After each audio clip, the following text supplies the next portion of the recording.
In this speech, I'm going to first attack my opponent's arguments. Then will move on to give some voters. Now I will begin my time. First, in my opponent's last speech, she said that prison guards should not take their discontent regarding their salaries out on the prisoners. However, there is a big difference between what these guards should be doing and what they are doing. I completely agree with her because this supports my case. The prison guards are not working correctly in the current system. This is exactly why we need to change the system so that it will work better. My plan of prison reformation will solve this issue of prison guard corruption because my plan consists of reducing the amount of prisons.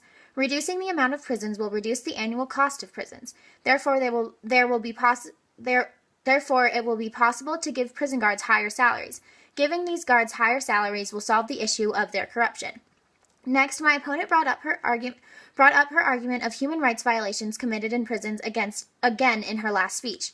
This was after I successfully attacked her point and made it no longer valid for debate in this round. So the argument that she made should not be considered. Next, the argument that my opponent made about how 45% of prisoners recommit crime after being released only supports my case further, since it proves that prison systems need to focus more on rehabilitation in order to prevent prisoners from recommitting crimes. A large part of my prison reformation plan is to mandate rehabilitation centers for prisons, so that we will have a system similar to that of Norway, which I mentioned in my opposition constructive speech. Also, for the same reasons that I just stated, my opponent's argument regarding the rate of reoffenders in the UK is no longer valid for debate in this round.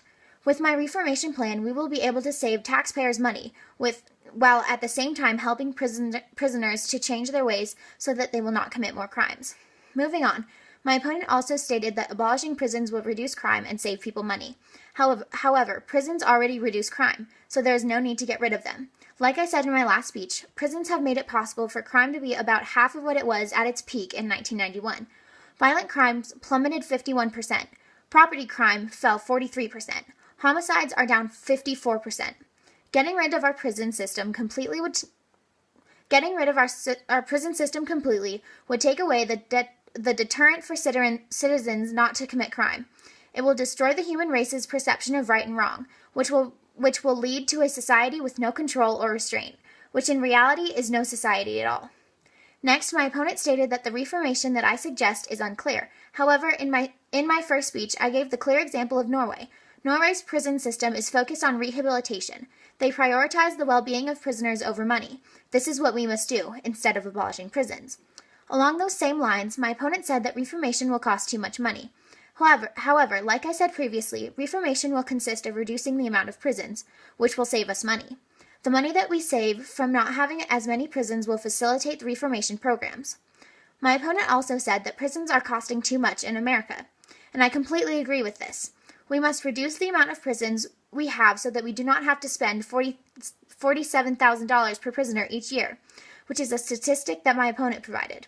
We must reform prisons so that there are fewer, but we most certainly do not need to get rid of all of them. Now I would like to present my judge with my voters for this round. My first voter is that my opponent provided no plan to support society once prisons become abolished. Since her only plan is to get rid of all prisons, it is evident to see that this is incredibly infeasible. Getting rid of every single prison throughout the world is impossible. We most definitely, without question, need to have places to hold serious criminals, like serial killers, terrorists, and kidnappers. My next voter is that my opponent provided no definitions. Therefore, we must use the definition of abolish that I provided, which is, formally put an end to a system, practice, or institution. Based off of this definition, my opponent is advocating for free-range criminals, because she has no alternative plan that will provide society protection from those who break laws.